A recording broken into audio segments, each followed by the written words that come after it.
Bismillahirrahmanirrahim. Assalamualaikum warahmatullahi wabarakatuh. Baik, kali ini saya akan mempresentasikan analisis puisi pada suatu pagi hari karya seperti Joko Damono. Yang pertama ada bab 1 bagian pendahuluan, yaitu ada latar belakang. Latar belakang, suatu karya sastra adalah karya yang memiliki berbagai ciri keunggulan seperti keorisinal, keartistikan, keindahan dalam isi dan ungkapannya. Pada penelitian ini penulis tidak akan mengulas struktur puisi seperti Joko Damono, melainkan mengulas puisi pada suatu pagi hari karya seperti Joko Damono dengan menggunakan pendekatan pragmatik. Kemudian ada identifikasi masalah. Pada suatu pagi hari karya seperti Jukono dapat diteliti melalui pendidikan pragmatik. Kemudian ada batasan masalah. Penulis membatasi masalah yaitu pada respon baca mahasiswa prodi pendidikan bahasa dan sastra Indonesia pada struktur fisik puisi, struktur batin puisi, dan nilai pendidikan, nilai seni, nilai sosial, dan nilai moral. Yang kemudian ada rumusan masalah yaitu bagaimana respon pembaca setelah membaca puisi pada suatu pagi hari karya seperti Joko Damono. Yang kemudian ada tujuan penelitian. Tujuan penelitian ini berguna untuk mempermudah penulis meneliti masalah sehingga dapat tersimpan sesuai dengan apa yang diinginkan oleh peneliti. Yang berada manfaat penelitian, yaitu sebagai bahan masukan bagi mahasiswa dalam memotivasi minat baca, terutama hasil karya sastra. Yang kemudian ada bab 2, kajian pustaka. Ada kerangka teoritis. Kerangka teoritis dimasukkan untuk memberi gambaran dan batasan mengenai teori yang dipakai sebagai alasan dalam peneliti. Ada yang pertama ada pendekatan pragmatik, yaitu suatu pendekatan yang bertolak pada pendekatan bahwa karya sastra merupakan suatu ketiruan atau dunia dan kehidupan manusia.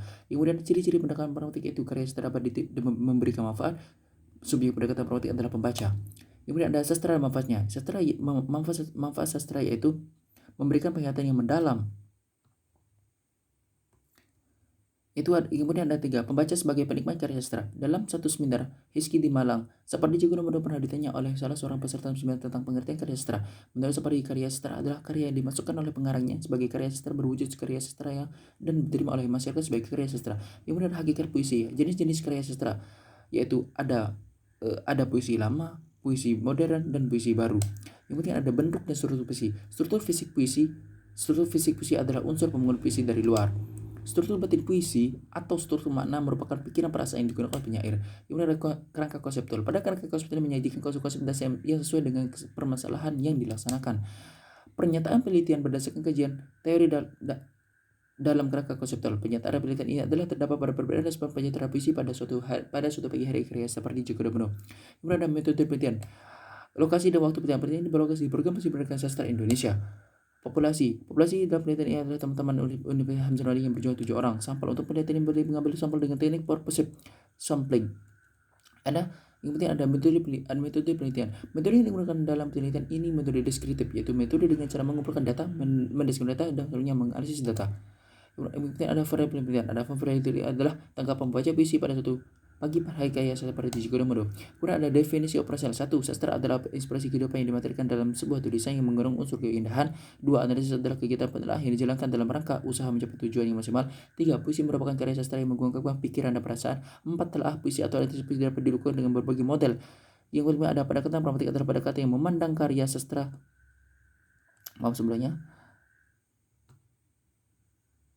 Memandang karya sastra sebagai sarana untuk menyampaikan tujuan tertentu.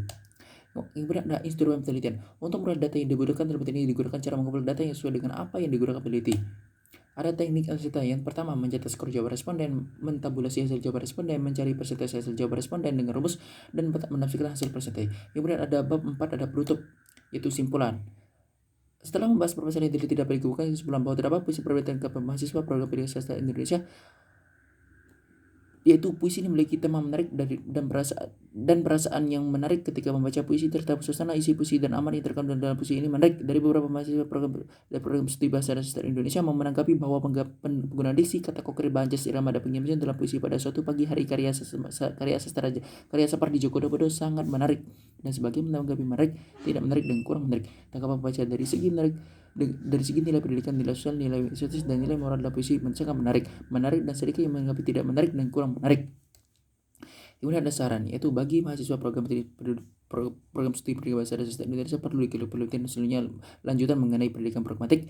Kemudian bagi penikmat sastra, bacalah sastra dengan menghayati dan memahami apa yang disampaikan pengarang dalam pengarangnya. Ketika bagi pengajar atau guru bahasa sastra Indonesia, hendaknya membina peserta didik melalui karya sastra untuk membentuk karakter atau kepribadian anak didik yang bermoral. Sekian, assalamualaikum warahmatullahi wabarakatuh.